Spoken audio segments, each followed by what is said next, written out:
चंद्रकांत दादा पाटलाला म्हणा, आम्ही मधल्या काळात तुम्ही पोरांचं चांगलं काम केल्यामुळे बोलायचं कमी केलं, तर तू नीट राह. तू उपसमितीचा अध्यक्ष होता, तोच व्हॅलेंटियर रोखले होते हे आम्हाला माहिती.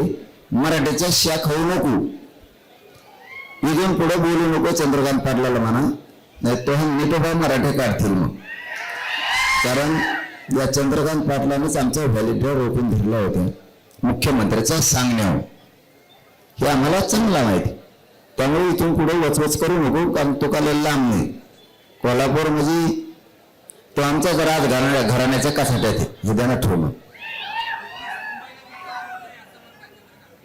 आता चंद्रकांत पाटला काय अक्कल रे बुंगर येते, त्याचं विचारता 50,000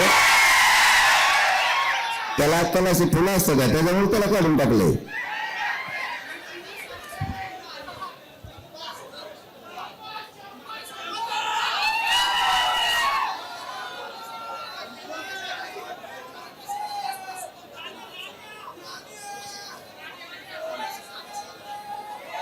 चंद्रकांत पाटील लयच लांब जायला लागला आता, असा शब्द वापरला का त्यांनी?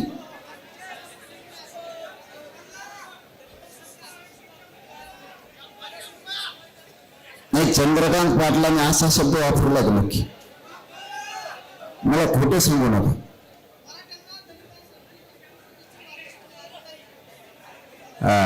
असं म्हणा ना, तुम्ही प्रश्न आधी उलटा विचारला होता. मग चंद्रकांत पाटील आत्ता मी तो ढकेला असता ना लगेच. तसा प्रश्न आहे, तेच म्हणलं प्रश्नात, कारण तो काय बोलतो महाभारत घेऊन असत.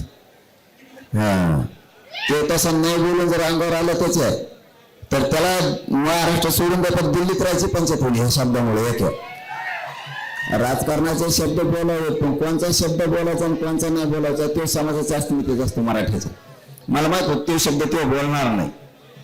तो जर बोलला ना त्याचा गेमच वाजवी.